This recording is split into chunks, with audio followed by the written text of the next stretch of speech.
TVK தலைவர் விஜய் அவர்கள் வந்து நேற்று காஞ்சிபுரத்தில் ஒரு காலேஜில் அவர்களுடைய தொண்டர்களை வந்து சந்திச்சாரு. இது வந்து நான் மக்கள் சந்திப்புன்னு நான் சொல்லவே மாட்டேன். ஏன்னா இது வந்து தொண்டர்களை தான் அவர் மீட் பண்ணியிருக்காரு. பிகாஸ் அவங்க வந்து நேரில் போய் சந்திக்க முடியல காஞ்சிபுரத்தில், அதனால் அங்கே இருக்க மக்களை நாங்கள் இங்கே கூட்டிகிட்டு வந்து சந்திக்க வச்சோம் அப்படின்னு சொல்கிறதெல்லாம் என்ன டிவிகே கட்சியில இருந்து தானே நீங்க தொண்டர்களை கூட்டிட்டு வர போறீங்க? மக்கள் வந்து அங்க இருந்து இவ்வளவு தூரம் வந்து பாக்குறதுக்கு வர போறாங்களா என்ன? அதுவே எனக்கு வந்து ஒரு ஸ்டார்டிங் பாயிண்டே எனக்கு வந்து பிரச்சனையா இருந்தது. சரி, அதை விடுங்க. அடுத்து வந்து அவர் பேசின விஷயங்கள் எல்லாமே நம்ம எப்படி எடுத்துக்கிறது அப்படின்னு சொல்லி நானும் நேற்று வந்து என்னால் நேற்று சரியாக நான் ட்ராவலில் இருந்ததால் என்னால் வீடியோலாம் போட முடியல. பட் நேற்றுலேருந்து எனக்கு வந்து அது மைண்டில் ஓடிட்டே இருந்தது, என்ன இப்படி பேசுகிறாரு அப்படின்னு சொல்லி. ஏன்னா அவர் ஸ்டார்டிங்கில் வந்து எப்பயுமே அவர் பேசும்போது டிஎம்கே எதிர்ப்பு அரசியல் தான், அது எல்லாருக்குமே தெரியும். நம்மளே அதை தான் எப்பயுமே கேள்வி கேட்டுகிட்டே இருப்போம், ஏன் இவர் எதிர்ப்பு அரசியலாகவே பேசிக்கிட்டு இருக்காரு, ஏன் அந்த இடத்துல இருக்க பிரச்சனையை பற்றி பேச மாட்டேங்கிறாரு அப்படின்னு சொல்லி. நேற்று வந்து ஒரு 11 நிமிஷம் 12 நிமிஷம் ஏதோ பேசியிருந்தாரு. அதில் ஒரு 8 நிமிஷம் டிஎம்கே எதிர்ப்பு அரசியல், ஒரு 4 நிமிஷம் காஞ்சிபுரத்தை பற்றி அப்படின்ற மாதிரி பிரிச்சுக்கிட்டாங்களா என்னன்னு தெரியல. அவர் அப்படிதான் பேசியிருந்தாரு. அது குறிப்பிட்டு சொல்லணும்னா அந்த வாக்குறுதிகள்லாம் கேட்கும்போது நமக்கு நடந்தா சூப்பரா இருக்கும்ல அப்படின்னு தோணுது. அதே பிரச்சனை தான், நடந்தால் சூப்பரா இருக்குமே அப்படின்ற மாதிரி தான். ஏன்னா இது எப்படி இருக்குன்னா, ஒரு அக்கௌண்ட்லயும் 15 லட்சம் போடுறேன் அப்படின்னு சொல்லி ஒருத்தர் சொன்னார்ல, அதே மாதிரிதான் இருக்கு. ஏன்னா ஒருத்தருக்கும் சொந்த வீடு அப்படின்றது எவ்வளோ பெரிய வேலை. இவர் ஜாலியா, உனக்கு என்ன வீடு இல்லையா, உனக்கு ஒரு வீடு, உனக்கு வீடு இல்லையா, உனக்கும் ஒரு வீடு, பைக் இருக்கா, பைக்கும் இல்லையா, ஒரு பைக், காரு ரெடி பண்ணி தரான், அந்த மாதிரி பேசிக்கிட்டு இருக்காரு. எனக்கு வந்து ஐயா, அந்த உதவித்தொகை 1000 ரூபாய் கொடுக்கறதுக்கு தமிழ்நாடு கவர்மெண்ட் என்னென்ன எங்கெங்க இருந்து எடுக்கிறாங்களோ தெரியல, எந்தெந்த இடத்துல இருந்து எதை கட் பண்ணி கொடுக்குறாங்களோ தெரியல. அப்படி இருக்கிற நிலைமையில நீங்க என்னையா ஒருத்தர் வீட்டுக்கும் 10 லட்சம்னா, ஒரு வீடு கட்டுறதுக்கு மினிமம் 10 லட்சம் ஆகும். 10 லட்சம்லாம் எப்படி? இப்போ அது அந்த ப்ராசஸை நினைச்சாவே நமக்கு வந்து ரொம்ப பயமா இருக்கு. அப்படி ஒரு ரொம்ப எனக்கு என்னன்னா, இது என்ன நம்ம செய்யவா போறோம், சொல்லி விடுவோம் அப்படின்னு சொல்லுவாங்கல்ல, அந்த 15 லட்சம் மேட்ரு, அதே மாதிரிதான் இதுவும் இருக்கு. நம்ம என்ன கட்டி கொடுக்கவா போறோம், சொல்லுவோம் அப்படின்னு சொல்ற மாதிரி தான் இருக்கு. சரி, நம்ம வாக்குறுதிகள் அடுத்து வருவோம். அவர் நேற்று பேசின விஷயங்கள் வந்து எனக்கு, சார் நீங்க பேசாம இருந்தீங்கன்னாவே உங்களுக்கு ஓட்டு போடுவாங்க சார், நீங்க பேசி பேசி ஏன் சார் மக்கள் மனசை வந்து இப்படி கெடுக்குறீங்க அப்படின்ற மாதிரி தான் இருந்தது. இவர் அடிச்சுட்டாங்க, பொழந்துட்டாங்க, எங்களை பத்தி தான் எப்ப பார்த்தாலும் எதிர்ப்பு அரசியல் பேசுறாங்க அப்படின்னு சொல்லி இவர் நேற்று மேடையில பேசுறது ஆச்சரியமா இருந்தது. ஏன்னா எந்த ஒரு கட்சியுமே இவர் பேரை சொல்லி கூட பேச மாட்டாங்க, டிவிக்கேன்ற கட்சி பேரை கூட சொல்ல மாட்டாங்க. அந்த மாதிரி இருக்கும்போது எங்களை வந்து அடிக்கிறாங்க, என்ன தொட்டுட்டல்ல நீ அவ்வளவுதான் அப்படின்னு. எனக்கு ஐயா, இது வந்து படத்துல வர வேண்டிய டைலாக், ஐயா நீ என்னையா ஸ்டேஜ்ல பேசிக்கிட்டு இருக்கீங்க அப்படின்ற மாதிரி தான் இருந்தது. இது நேத்து அவர் பேசின விஷயங்கள் வந்து எனக்கு அந்த காஞ்சிபுரத்தை பத்தி அவர் சொன்ன விஷயங்கள்லாம் எனக்கு வந்து வரவேற்கக்கூடிய ஒரு விஷயமா தான் இருந்தது. பட் அந்த விஷயத்த அமுக்குற அளவுக்கு இவர் வந்து பேசின மற்ற விஷயங்கள் இருந்தது இல்ல, அதுதான் இப்போ வந்து எல்லாரும் அதை பத்தி தான் பேசிக்கிட்டு இருக்காங்க. காஞ்சிபுரத்துல என்ன பிரச்சனை இருக்குன்றத யாருமே கண்டுக்கல, மறந்துட்டாங்க. ஏன்னா இவர் அதை ஹைலைட் பண்ணிலாம் பேசல. இவர் வந்து இதை பேசாம விட்டா இந்த தடவை நம்மளை எதிர்ப்பு அரசியல் தான் பேசலாம் அப்படின்னு சொல்லிடுவாங்க அப்படின்றதுக்காக ஏதோ சேர்த்துக்கிட்ட மாதிரி தான் இருந்தது எனக்கு. இவர் பேசும்போது எங்களை வந்து எங்க பார்த்தாலும் எதிர்க்கிறாங்க, எங்க பார்த்தாலும் எங்களுக்கு மற்ற கட்சிகள் இருந்து எதிர்ப்பு தான் வருது, எப்ப பார்த்தாலும் இதே தான் சொல்லிக்கிட்டு இருக்காங்க அப்படின்னு இவர் சொல்றதே எனக்கு வந்து, ஐயா நீங்க எப்ப பார்த்தாலும் கம்ப்ளைண்ட் மட்டும்தான் பண்ணுவீங்களா, நீங்க மற்ற விஷயங்கள் எதுவுமே பண்ண மாட்டீங்களா? நேற்று பேசினப்ப பாத்தீங்களா, ஒரு இடத்துல கூட பிஜேபி கிடையாது, ஒரு இடத்துல கூட சென்ட்ரல் கவர்மெண்ட் கிடையாது, முழுக்க முழுக்க டிஎம்கே தான். இவர் ஆரம்பத்துல இருந்தே பிஜேபியை பத்தி பேசவே மாட்டேங்கிறார் அப்படின்னு எல்லாரும் குற்றம் சொல்லிட்டு இருக்காங்கல்ல, அது உண்மைதான் அப்படின்ற மாதிரி தான் இவரும் பேசிக்கிட்டு இருக்காரு. ஏதோ டைலாக் சொன்னாரு, நான் வந்து குறி வச்சா யாராவது, ஐயோ அது வேட்டையனா, அது இல்ல, குறி வச்சா தவறாது, இல்லைன்னா குறியே வைக்க மாட்டேன் அப்படின்னு டைலாக் விட்டுக்கிட்டு இருந்தாரு. எனக்கு எந்த ஒரு அரசியல் தலைவராவது இந்த மாதிரி பேசி கேட்டிருக்கீங்களா? இது வந்து நிறைய பேரு இது வந்து எங்க தலைவர் பாத்தியா நேத்து சீறி பாஞ்சிட்டாரு, சிங்கம் சீரிச்சா, இல்லைன்னா ஃபயர் எல்லாம் ஃபயரா விட்டுக்கிட்டு இருந்தானுங்க. எனக்கு டேய் அது எல்லாம் கலாய்ச்சிக்கிட்டு இருக்காங்கடா, என்னடா அது கூட தெரியாம இருக்கீங்க அப்படின்ற மாதிரி தான் இருந்தது.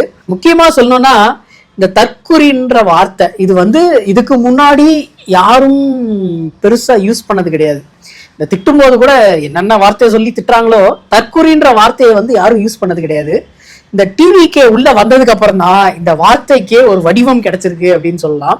நம்ம எப்பயுமே தற்கூறின்ற வார்த்தையெல்லாம் யாரையும் சொல்லி எப்பயுமே பேசுனது கிடையாது, இதுக்கு முன்னாடி எதுவும் பண்ணது கிடையாது. பட் இன்னைக்கு விஜய் சாரே பேசினதால நம்ம இதை பேச வேண்டியதா இருக்கு. அந்த தற்கூறிங்க ஓட்டு போட்டதால தானே நீங்க இன்னைக்கு ஆட்சியில் இருக்கீங்க அப்படின்னு சொல்லி கேட்டாரு. எனக்கு ஐயா தற்கூறின்னு சொல்லி மக்களை யாருமே சொல்லல, உங்க கட்சியில இருக்கிற தொண்டர்களை தான் எல்லாரும் தற்கூறின்னு சொல்றாங்க. எதனாலன்னு உங்களுக்கு தெரியுதான்னு இல்லையான்னு எனக்கு தெரியல. எதனாலனா நீங்க கேம்பெயின் எல்லா இடத்துலயும் பண்ணீங்கல்ல, அதோட ஃபுட்டேஜஸ்லாம் எடுத்து பாருங்க. உங்களை காமிக்காத நேரங்கள்ல இருக்கிற ஃபுட்டேஜஸ்லாம் எடுத்து பாருங்க. எத்தனை மரத்து மேல, எத்தனை நேம்போர்டு மேல, எத்தனை மாடி மேல, எத்தனை கரண்ட் கம்பி மேல, எத்தனை பைக்கு மேல, எத்தனை காருக்கு மேல நின்று டிவிக்கே டிவிக்கே டிவிக்கேன்னு அப்படின்னு கத்திக்கிட்டு இருந்தாங்க. யாரு கத்துனாங்க அப்படின்றத நீங்களே கொஞ்சம் எடுத்து பாருங்க. இந்த விஷயங்களாலதான் உங்க கட்சியினர தற்கூறின்னு சொல்றாங்க. யாருமே மக்களை தற்கூறின்னு சொல்லவே மாட்டாங்க. ஏன்னா அவங்களுக்கு தெரியும் யாரு அது யாரு இது அப்படின்றது அவங்களுக்கு தெரியும். நம்ம இந்த தற்கூறின்ற வார்த்தையே எதுக்கையா யூஸ் பண்றீங்க அப்படின்னு சொல்லி நானே 2-3 பேர்ட்ட கேட்டிருக்கேன். இவங்க தொண்டர்கள் பேசுறாங்கல்ல, அந்த விஷயமே நிறைய பேருக்கு ஐயோ அப்படின்னு தான் இருக்கு. நேத்து ஏதோ ஒரு சின்ன பையன், ரொம்ப சின்ன பையன், 20 வயசுக்குள்ளதான் இருக்கும். அவர் பேசும்போது நான் எங்க வார்டோட இணை பொதுச் செயலாளர் அப்படின்னு சொல்றாரு. ஏன்னா இணை பொதுச் செயலாளர்னா என்னன்னு தெரியுமா? இது இது என்ன இப்படி பேசிக்கிட்டு இருக்காங்க அப்படின்னு தான் இருந்தது. அந்த தம்பி சொல்றாரு, விஜய் கிட்ட துப்பாக்கி வாங்கிட்டு விஜய் கூட கிளாஸ் விடுவாரா? நாங்க எஸ்கேவோட பேனர் எல்லாத்தையும் கிழிக்க போறோம், 14ஆம் தேதி படம் ரிலீஸ் ஆகாது, நாங்க எல்லா இடத்துலயுமே பேனரை கிழிக்க போறோம், ரோஹிணி தேட்டர்லாம் போய் பாருங்க ஆல்ரெடி கிழிச்சு வீடியோ போட்டுக்கிட்டு இருக்காங்க அப்படின்னு சொல்லி அந்த தம்பி பேசிக்கிட்டு இருக்காரு. தம்பி எதனால தற்கூறின்னு சொல்றாங்கன்னு இப்ப புரியுதா அப்படின்னு கேட்கற மாதிரிதான் இருக்கு நமக்கு. பட் என்ன பண்றது, இவங்களை அரசியல் நெறிப்படுத்தணும், இவங்களை அரசியல் கூட விடுங்க, ஒரு காமன் சென்ஸை இவங்களுக்குள்ள யாரு புகுத்துறது அப்படின்றது நமக்கு தெரியல. தலைவரே அதை பண்ணாம அவரே எங்களெல்லாம் தற்கூறின்னு சொல்றீங்களா, லாஜிக்கே இல்லாம தற்கூறின்னு சொல்லிட்டு அப்படின்ற மாதிரி பேசுறாருல. அப்படி இருக்கிற கட்சியில இருக்கிறவங்களை எப்படி நம்ம அரசியல் நெறிப்படுத்துறது அப்படின்னு நமக்கு தெரியல. வாக்குறுதிகள், இந்த வாக்குறுதிகள்லாம் இருக்குல்ல, அது வாக்குறுதிகளா இல்ல இதை சும்மா போட்டு பார்ப்போம், இது ஒர்க் அவுட் ஆச்சுன்னா ஓகே, இல்லைன்னா நம்ம அந்த புக்கில் மாத்திக்கலாம் அப்படின்ற மாதிரி அவர் ஏதாவது பிளான் பண்றாரா என்னன்னு தெரியல. 12 வாக்குறுதிகள் எனக்கு கொடுத்துருக்காரு. அதுல அனைவருக்கும் வீடு அப்படின்றது எந்த கான்செப்ட்ல எப்படி பண்ணுவாங்க அப்படின்றது மிகப்பெரிய கொஸ்டின் மார்க். இது எல்லாருக்கும் வீடு கொடுப்போம் அப்படின்றதே நம்ப முடியாத ஒரு வாக்குறுதி தான். இது இந்த 15 லட்சம் மாதிரி தான் இதுவும். இது எல்லார் அக்கௌண்ட்லயும் 15 லட்சம் அப்படின்ற மாதிரி எல்லாருக்கும் வீடு அப்படின்னு சொல்லிக்கிட்டு இருக்காரு. இது எந்த அளவுக்கு பாசிபிள் அப்படின்னு தெரியல. ஒரு ஊர்ல ஒரு 1000 பேர் இருக்காங்க, அதுல ஒரு 200 பேருக்கு சொந்த வீடு கிடையாது. அப்படி இருக்கும்போது அவனுக்கு வீடு வேணும் அப்படின்னா கவர்மெண்டோட லேண்ட்ல தான் அவங்களால வீடு கட்ட முடியும். ஊருக்கு ஒதுக்குப்புறமா தான் எப்படியும் வீடு கட்டுவீங்க.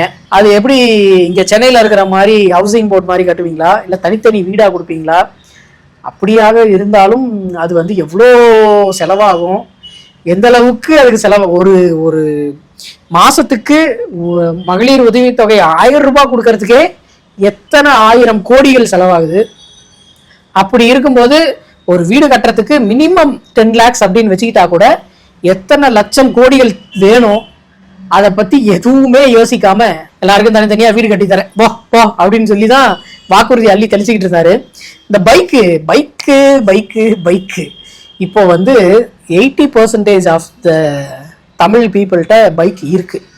எல்லாருமே மினிமம் ஒரு சின்ன பைக்காவது வச்சிருக்காங்க, எக்ஸலாவது வச்சிருக்காங்க.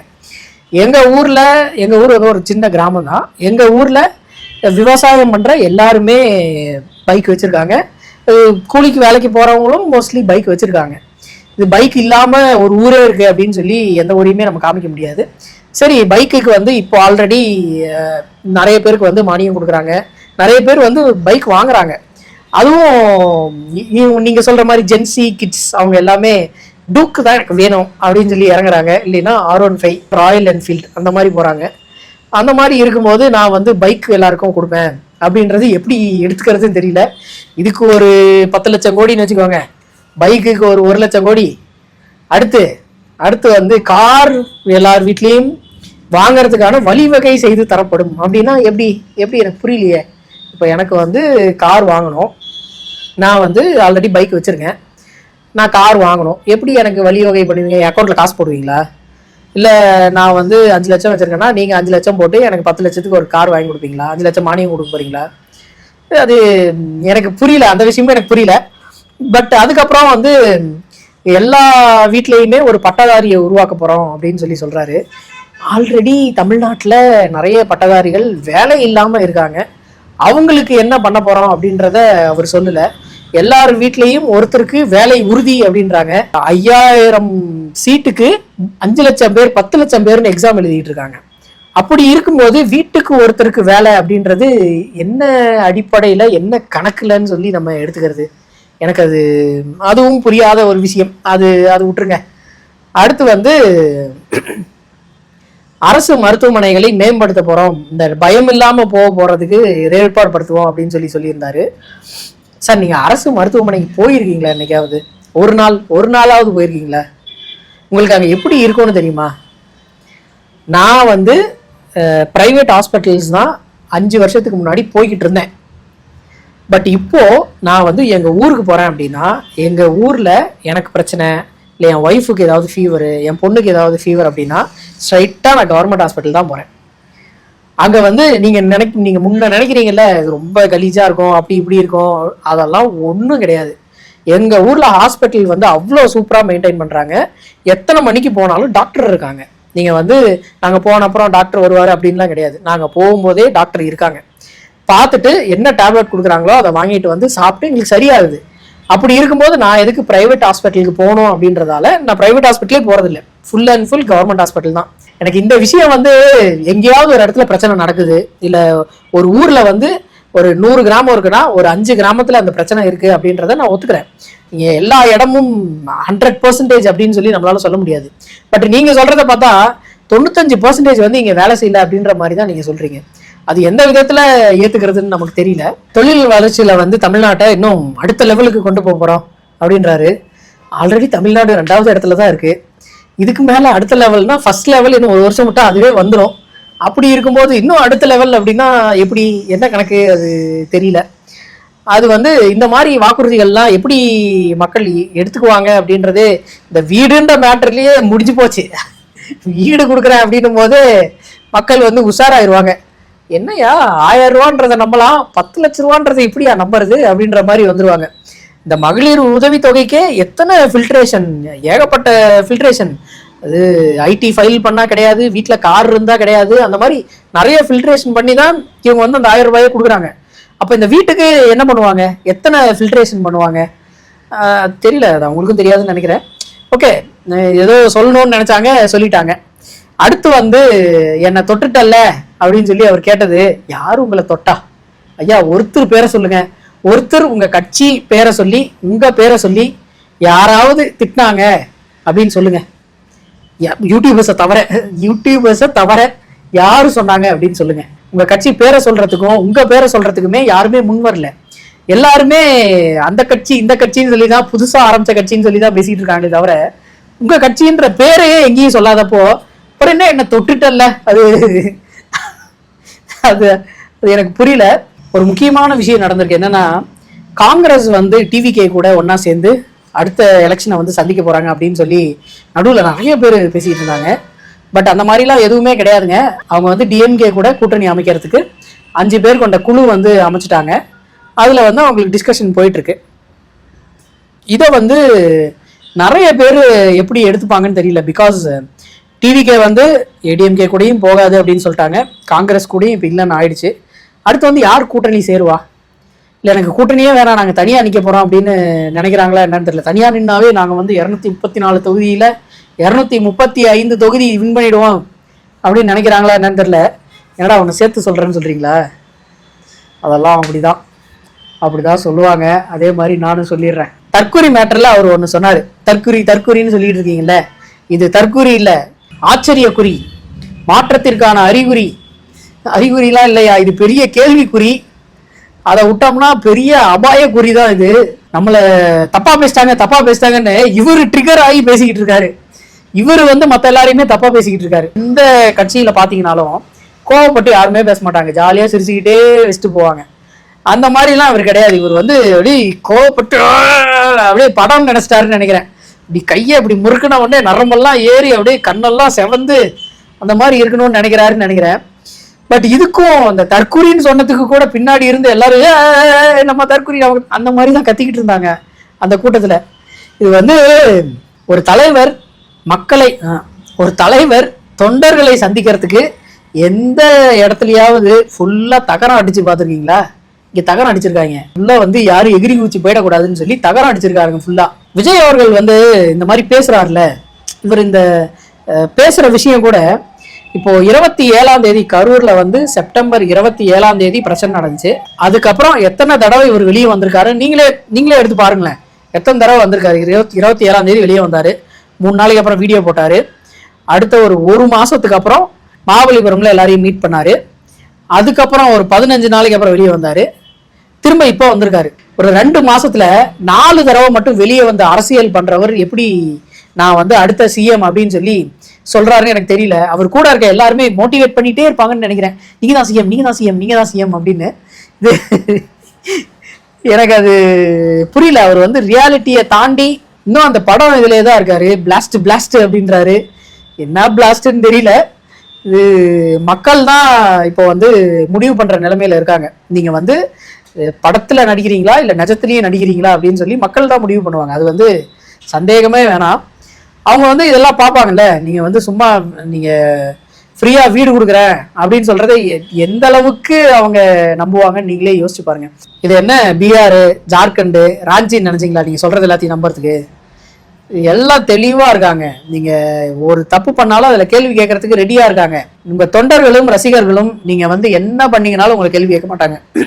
நீங்க நாளைக்கே நான் பண்ணது தப்பு தான் அப்படின்னு சொன்னாலும் அவங்க அண்ணா நீங்க பண்ணது கரெக்டு தானா, நீங்க இப்படி பேசாதீங்கண்ணா, சாப்பிடாம இருக்காதீங்கண்ணா, நீங்க இப்படி இருக்கிறது ஒரு மாதிரியா இருக்குண்ணா அப்படின்னு சொல்லிதான் பேசுவாங்க. ஏன்னா அவர்கள்லாம் உங்களுடைய ரசிகர்கள். நீங்க அந்த ரசிகர்கள் மக்கள் அப்படின்றத மிக்ஸ் பண்ணிக்காதீங்க. மக்கள் தற்குறி கிடையாது, உங்க ரசிகர்களா தான் தற்குறின்னு சொல்லிக்கிட்டு இருக்காங்க. அந்த விஷயத்த மாத்துறதுக்கு ட்ரை பண்றதுக்கு என்ன பண்ணணுமோ அதை பண்ணுங்க. அதை விட்டுட்டு தற்குறின்னு சொல்லிட்டாங்கன்னு பொங்காதீங்க. யாரும் வேறும்னேலாம் சொல்லல, அவங்க பண்றதை வச்சுதான் சொல்றாங்க. நீங்க அவங்கள மேன்மைப்படுத்துறதுக்கு என்ன பண்ணணுமோ அதை பண்ணீங்கன்னாவே உங்க கட்சி சிறப்பா இருக்கும்னு நினைக்கிறேன். அடுத்த வீடியோவில் சந்திப்போம்.